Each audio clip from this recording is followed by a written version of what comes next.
Misteryosong mood ring. Napansin mo na ba kung paano may manga bagay na tila may kakaibang enerhiya?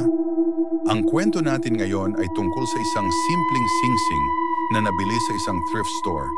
Isang singsing na nagdala ng hindi maipaliwanag na karanasan sa taong nakabili nito. Handa ka na bang marinig ang kwento? Si Marco ay isang ordinaryong tao na mahilig maghalungkat sa mga thrift store.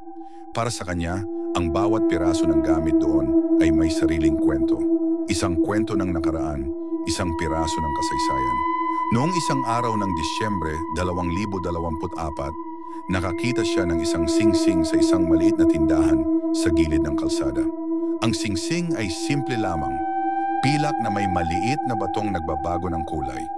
Ayon sa may-ari ng tindahan, ito raw ay isang mood ring. Kapag sinuot ito, nagbabago ang kulay ng bato depende sa emosyon ng nagsusuot.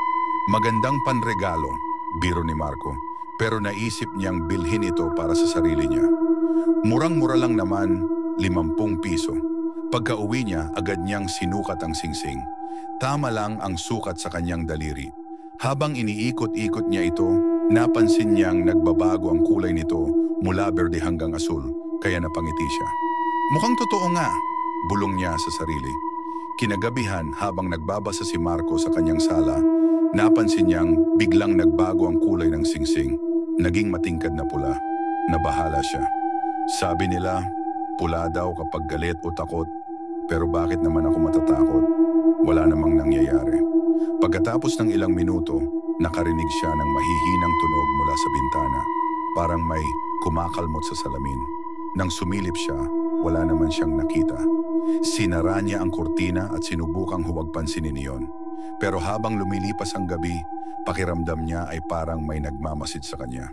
Sa loob ng bahay, nararamdaman niyang palaging malamig ang paligid kahit naka-on ang heater. Lalo siyang kinabahan nang magbago muli ang kulay ng singsing. Mula pula naging itim ito. Ngayon lang niya nakita ang ganong kulay. Kinabukasan, bumalik si Marco sa thrift store para tanungin ang matanda tungkol sa singsing. Subalit laking gulat niya nang sabihin ng tindera, wala na akong maalalang singsing na ganon. Sigurado ka bang dito mo nabili? Tila walang maalala ang matanda.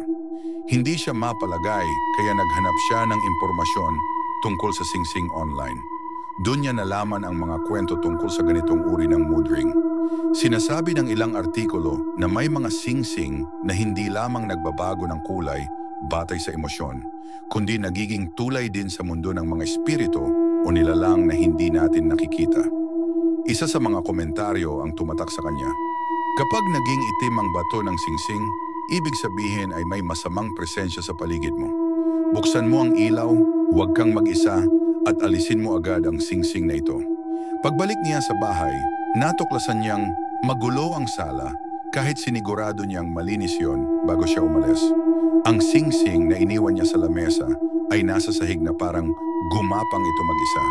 Nanginginig niyang dinampot ito pero agad din niyang hinubad nang mag-itim muli ang bato. Sa gabing iyon, mas naging kakaiba ang mga pangyayari.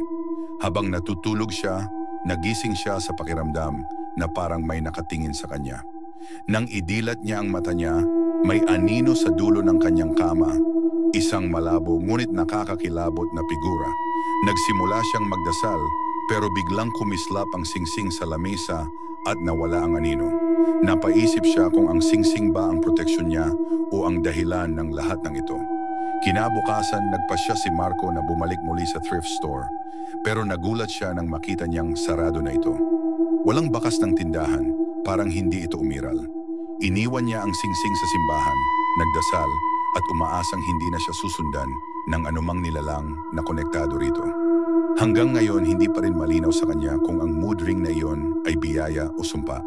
Pero isa lang ang sigurado, hinding-hindi na siya bibili ng anuman nang walang pag-iingat.